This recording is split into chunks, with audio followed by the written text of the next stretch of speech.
ধন্যবাদ সকল বন্ধুদের। তো বন্ধুরা, আশা করি ভালো আছেন সবাই। প্রতিদিনের মতন আজকে আবার একটি পাওয়ারফুল ভিডিও নিয়ে আপনাদের সামনে হাজির হলাম। আজকে যে বিষয়টা নিয়ে আপনাদের সাথে আলোচনা করবো, এত সময় ভিডিওর থাম্বনেল দেখে আপনারা বুঝতে পেরেছেন, পাওয়ারফুল একটি যন্ত্র এই প্রথমবার ইউটিউবে আমি আপনাদের জন্য নিয়ে এসেছি। এটার নাম হলো মায়াগাং বিশঙ্ক ভিসা যন্ত্র।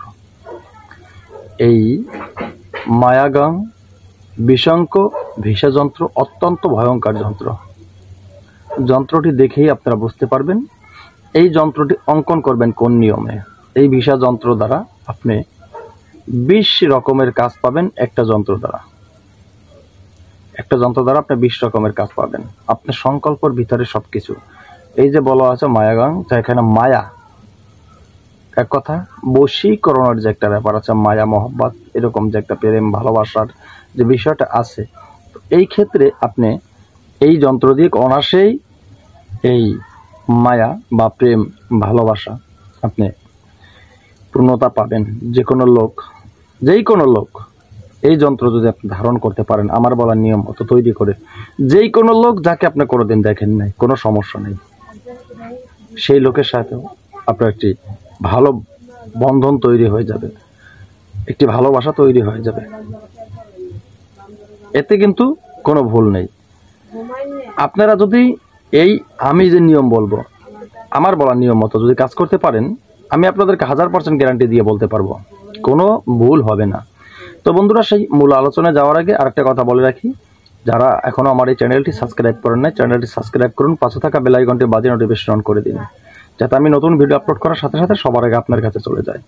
আমি সবসময় বলি কিন্তু যে আমার চ্যানেলটি প্রশিক্ষণের চ্যানেল। আমার চ্যানেলের সাথে যুক্ত থাকলে আমার চ্যানেল থেকে আপনি তন্ত্রমন্ত্র যন্ত্র শিক্ষা করে ভালো একজন কবিরাজ হতে পারবেন, মানব কল্যাণের জন্য আপনি কাজ করতে পারবেন, নিজে উপকৃত হতে পারবেন। এটা সবসময় আমি বলি। তা যাই হোক, আমি আপনাদেরকে কিন্তু সঠিক যন্ত্র লেখার নিয়মটাই বলছি। যন্ত্র লেখার প্রকৃত নিয়ম এটাই। সর্বপ্রথম আপনার একটি যন্ত্র যখন অঙ্কন করতে যাবেন, অঙ্কন করতে গেলে সর্বপ্রথম আপনার অজু বা গোসল করে যেতে হবে, পবিত্র দেহ করে পরিষ্কার কাপড় পরিধান করতে হবে, কোনো বাসি কাপড় পরিধান করবেন না। তারপরে পবিত্র কোনো আসনে বসতে হবে। পবিত্র কোনো আসনে বসবেন, আপনার উত্তর দিকে মুখ করে বসবেন। উত্তর দিকে মুখ করে বসে এই যে যন্ত্র, এই যন্ত্রটি অঙ্কন করবেন। অঙ্কন করতে হলে আপনার প্রয়োজন হবে মেশক ও জাফরান কালি, এবং পাশাপাশি যেটা দরকার হবে সেটা হলো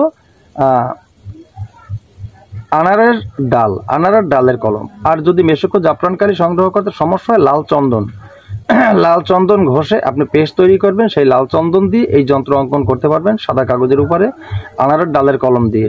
তো আনারের 8 আঙ্গুল পরিমাণ ডাল আপনি সংগ্রহ করবেন, সেটাকে সুন্দর করে কলমের মতো সরু করে নেবেন। তারপরে ওই ডালটা কলম রূপে আপনার মনে ভাবতে হবে। এরপরে আপনি যখন কাজ করবেন, কাজ করতে বইলে আপনি কাজে বসে আসনে আপনি যখন প্রস্তুতি নিয়ে সবকিছু ক্লিয়ার করার পরে যখন আপনি কলম মনে করেন যন্ত্র এখন অঙ্কন করবেন, যন্ত্র অঙ্কন করার সময় অবশ্যই এই আনারের ডালের কলমটি আপনি হাতে নেবেন। আনারের ডালের কলমটি আপনি হাতে নিয়ে আপনি ছোট্ট এই মন্ত্র দুটি পড়বেন। এটি হলো, আমি আপনাদেরকে কণ্ঠস্থ বলে দিচ্ছি। মন্ত্রটি হলো, প্রথম যেটা পড়বেন সেটা হলো ওম গুরুবে নমঃ। এই মন্ত্রটি আপনি প্রথম পড়বেন, ওম গুরুবে নমঃ। এই মন্ত্রটি প্রথম পড়েন। দ্বিতীয়বার পড়বেন কি, ওম গণবাধ্যায় নমঃ, ওম গণবাধ্যায় নমঃ। এই যে মন্ত্র আমি যেভাবে বলছি, খুব এভাবে না, আপনারা খুব শুদ্ধতার সাথে পড়বেন। এই দুটি মন্ত্র কলম হাতে নিয়ে পড়বেন। এই কলম হাতে নিয়ে দুটি মন্ত্র পড়বেন। এই দুটি মন্ত্র কলম হাতে নিয়ে পড়লে হবে কি, দেখেন, এই জ্ঞানের দেবতা হলো কে, গুরু। সর্বপ্রথম গুরুকে আপনি প্রণাম করলেন। এরপরে যিনি জ্ঞানের দেবতা, তিনি হলো গণেশজি। আপনি দুজনকে প্রণাম করলেন, প্রথম গুরুকে প্রণাম করলেন, এরপর গণেশজিকে প্রণাম করলেন। তো এই দুজনকে প্রণাম করেই কিন্তু আপনি কলম হাতে নিয়ে কাজ শুরু করলেন। তো কাজ শুরু করার আগে আপনি একটি সংকল্প করে নেবেন। আপনি কোন উদ্দেশ্যে কাজ করছেন, কার উদ্দেশ্যে কাজ করছেন, সংকল্পটা করে নেবেন।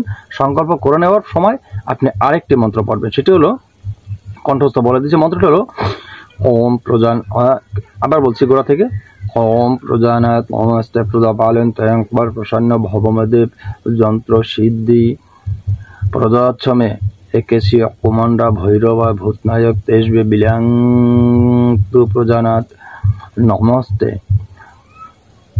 প্রদচ্ছ শিবদি মতুলং শতুল ভান্ত প্রসাদাদহংনাথ কিত্ত কিত্ত ভবম বয় হরম। এই যে মন্ত্রটি পড়ছি, এই মন্ত্রটি আপনাদের ভালোভাবে শিক্ষা করে নিতে হবে।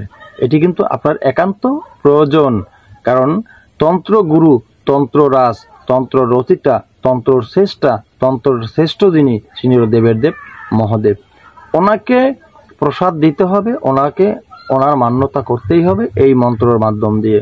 আপনি অন্যভাবে মান্যতা করলে তার কাজ হইবে না।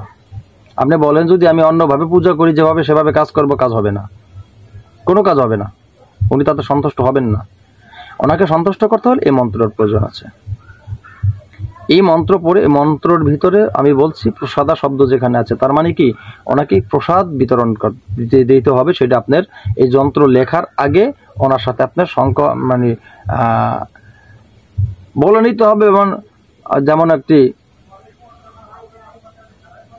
সংঘবদ্ধভাবে ওনাকে আপনার বলে নিতে হবে যে আমি আপনার নামে, আমি আপনাকে এই মন্ত্র, আপনি সংকল্প করছেন না, আপনি ওই যেখানে বললেন যে আমি আপনাকে প্রসাদ দিব, এটা আমি সংকল্প করেই কিন্তু এই মন্ত্রটা পড়ছেন।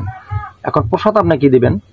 আপনি যেমন শিব মন্দিরে, যে কোনো শিব মন্দিরে আপনি মিষ্টি দিতে পারেন বা দুধ কলা দিতে পারেন, ঠিক আছে, প্রসাদ হিসাবে।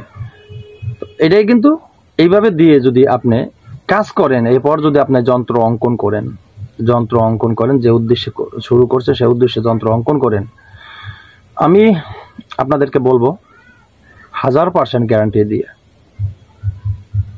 কাজ হতেই হবে।